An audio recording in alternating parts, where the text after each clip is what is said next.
नमस्कार दोस्तों देश में जब भी चुनाव होता है तो मीडिया का रिएक्शन देखने लायक होता है। अभी मजा आएगा ना भिड़ो। बंगाल चुनाव के आखिरी चरण की वोटिंग संपन्न हो चुकी है और अब सबकी नजरें टिकी हैं 4 तारीख पर जब नतीजे आएंगे। दोस्तों चुनाव वह मंच है जहां राजनीति और ड्रामे का कॉकटेल देखने को मिलता है। बंगाल में तो इस बार नौटंकी इस कदर बढ़ गई है कि लोकतंत्र के बुनियादी सिद्धांतों पर ही सवाल खड़े हो गए हैं। 4 मई को साफ हो जाएगा कि बंगाल समेत केरल, तमिलनाडु, असम और पौंडीचेरी में किसकी सरकार बनेगी। Assembly elections for the 4 states and 1 union territory have concluded now, and it is time for the exit polls. In fact, the numbers are out now.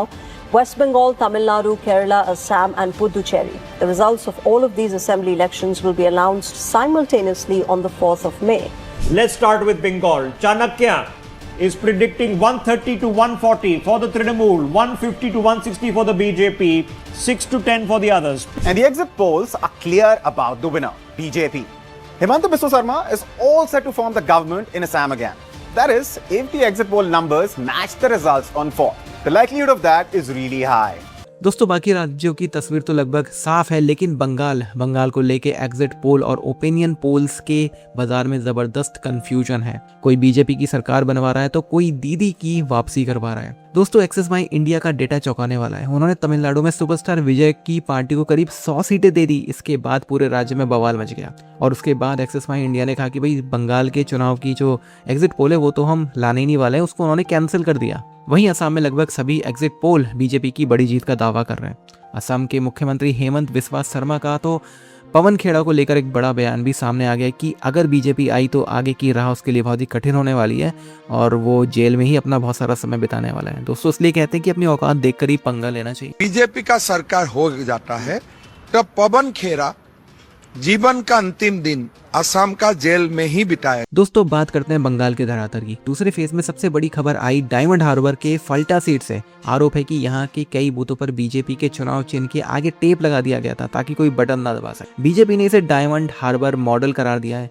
चुनाव आयोग भी इसे गंभीरता से ले रहा है और प्रिसाइडिंग ऑफिसर को निर्देश दिए कि हर घंटे में मशीन की जांच करें कि कोई गॉन, टेप या साइन तो नहीं लगा गया। हमने बहुत सारे ऐसे वीडियो देखे हैं जिसमें लोग कह रहे हैं कि भाई वो लोग कोई गॉन लगा देते हैं, कोई किसी तरह का कोई सेंट लगा देते हैं, परफ्यूम लगा देते हैं और फिर ये पता कर लेते हैं कि भाई किसने किसको वोट दिया। तो अभी चुनाव आयोग काफ़ी सतर्क हो गया है। लेकिन सबसे ज़्यादा सनसनीखेज दावा किया शुभेंदु अधिकारी ने, जो कि बीजेपी के सीएम कैंडिडेट हैं। उन्होंने आरोप लगाया कि भवानीपुर में टीएमसी के एक पार्षद ने धांधली के लिए 700 से ज़्यादा सिलिकॉन नकली उंगलियां ऑनलाइन मंगवाई हैं। 700 এগুলো কিনেছিল, ধরা পড়ে গেছে, পারবে না। এই যে ফলস ফিঙ্গার, আচ্ছা 750 নাম্বারটাও বলে দিলাম। Purchase by the councillor Debolina বিশ্বাস।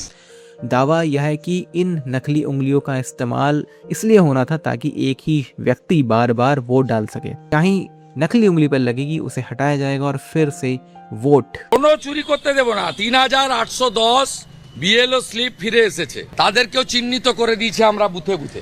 शुभेंदु अधिकारी ने इसका एक सैंपल चुनाव आयोग को भी सौंपा है। दोस्तों बंगाल में इस बार वोटिंग परसेंटेज रिकॉर्ड तोड़ रहा है। पहले फेज में 93% तक वोटिंग हो गई थी। इसके पीछे 2 बड़ी वजह जो कि चर्चा में है। सबसे एक कड़ी सुरक्षा, सेंट्रल फोर्सेस और चुनाव आयोग की सख्ती ने वोटरों में भरोसा जगाया और दूसरा दबाव और अफवाह। ग्राउंड पर यह भी चर्चा रही कि कई लोगों को डराया गया कि अगर वो वोट देने नहीं गए तो उनका आधार कार्ड और वोटर आईडी इनवैलिड यानी कि रद्द कर दिया जाएगा। कि ना कैसा मिर्ची लग रहा है। इतना साल 10-10 लोग को अंदर बैठा करके बटन टिपने का आदत पड़ा तो वही करना चाहता है। दोस्तों एक दिलचस्प ट्रेंड देखने को मिला है। बड़े बड़े शहरों जैसे दिल्ली, मुंबई, नोएडा से घरेलू सहायकों और ड्राइवरों और कामगारों को 1.5 महीने की छुट्टी देकर बंगाल बुलाया गया है। हैरानी की बात यह है कि कई लोगों के फ्लाइट टिकट तक फ्री में बुक कराए गए हैं। जब उनसे पूछा गया कि पैसा किसने दिया तो जवाब मिला कि पता नहीं, बस टिकट आ गए, वोट देने जाएंगे। तो ये भी एक ट्रेंड चला है, लेकिन ये कितना सही है और कितना गलत है आप इसे कमेंट बॉक्स में बताइए। अंत में दोस्तों चुनाव चाहे जो भी जीते, जीत लोकतंत्र और जनता की होनी चाहिए। डर की राजनीति के बीच अगर जनता ने घर से निकलकर रिकॉर्ड तोड़ वोट दिया है तो यह अपने आप में एक बड़ा ही संदेश है। अब 4 तारीख को पता चलेगा कि बंगाल का खेल किसके पक्ष में गया है। दोस्तों ये बात सोचने वाली है कि बंगाल जैसे राज्य जहाँ पे लोगों को बोलने की आज़ादी नहीं है और इतना ज़्यादा डर है कि लोग बोलना नहीं चाहते हैं, वो बताना नहीं चाहते कि उन्होंने किसको वोट दिया। इतने सारे वीडियोस आ रहे हैं जहां लोग साफ इस बारे में बोलते हैं कि भाई हम नहीं बताएंगे, हम नहीं बताना चाहते हैं। वहां पे आज ऐसा लग रहा है कि वाकई 50 साल में पहली बार एक निष्पक्ष चुनाव हुआ है।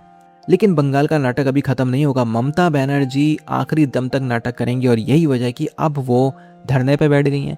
रात भर उन्होंने अपना जो उनका विधानसभा क्षेत्र भवानीपुर, वहाँ पे उन्होंने घेर लिया, वहाँ पे उन्होंने धरना दिया और जहाँ पर ये सारी वोटिंग मशीन्स रखी गई हैं वहाँ पे उन्होंने, उनके कार्यकर्ताओं ने हुड़दंग मचाया पूरा। यानी ममता बनर्जी इतनी आसानी से हार नहीं मानने वाली है और बीजेपी और अमित शाह जी को थोड़ा सतर्क रहना चाहिए। हो सकता है कि बीजेपी जीत भी जाए, जैसा कि लग रहा है कि 200 प्लस भी जा सकता है। उसके बाद हो सकता है कि इनके कार्यकर्ता या इनके गुंडे फिर से सड़कों पर कुछ उपद्रव मचाएं।